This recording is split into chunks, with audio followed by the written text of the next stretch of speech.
તમને વર્ષોથી સપનું છે આઈએએસ, તો આઈએએસનું તમને મિનિંગ ખબર હોવો જોઈએ. ઇન્ડિયન એડમિનિસ્ટ્રેશન એટલે શું, એમાં શું શું ભાગ આવે, કઈ કઈ કામગીરી આવે, બરાબર. તો આવા બેઝિક સવાલ પૂછે. ડેપ્યુટી કલેક્ટર એ કઈ કઈ જગ્યાએ પોસ્ટેડ હોય, એમની શું કામગીરી હોય, ડીવાયએસપી ક્યાં ક્યાં પોસ્ટેડ હોય, શું કામગીરી હોય. હવે માણસ એવું બોલે છે કે સર મારું ડીવાયએસપી સપનું છે પોલીસ ફોર્સમાં જવું, બરાબર. તો બેઝિક પૂછે કે ભાઈ પોલીસ ફોર્સમાં હાયરાર્કી શું હોય.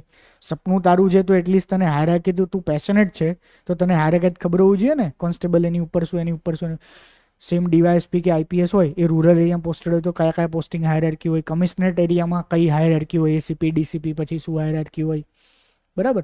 તો જે ફિલ્ડ બાબતે તમે પેશનેટ છો અથવા જે ફિલ્ડની તમે એક્ઝામ આપવા જઈ રહ્યા છો, કાલ સવારે ઓફિસર બનવાના છો, એ ફિલ્ડ વિશે ઇનડેપ્થ તમારી પાસેથી એક્સપેક્ટેશન ના રાખે, પણ બેઝિક માહિતી હોય એવી તો એક્સપેક્ટેશન રાખે કે આ કામગીરી શું, ક્યાં ક્યાં પોસ્ટેડ હોય અને શું કરવાનું હોય.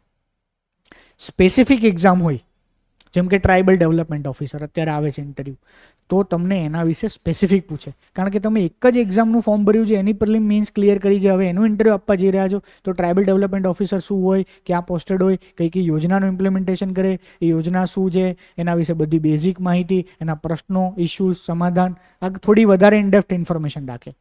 સેમ તમે જીપીએસસીની ક્લાસ 1 2ની એક્ઝામમાં કોઈ એક સર્વિસને આમ પ્રેફરન્સ આપી દીધો છે, તમારું પેશન બતાવી દીધું છે, જેમ કે મેં ફોરેન સર્વિસ બતાવ્યું હોય, તો પછી હવે એના વિશે થોડું નોર્મલ કેન્ડિડેટ કરતાં એક સ્ટેપ વધારે નોલેજ હોય પૂછે.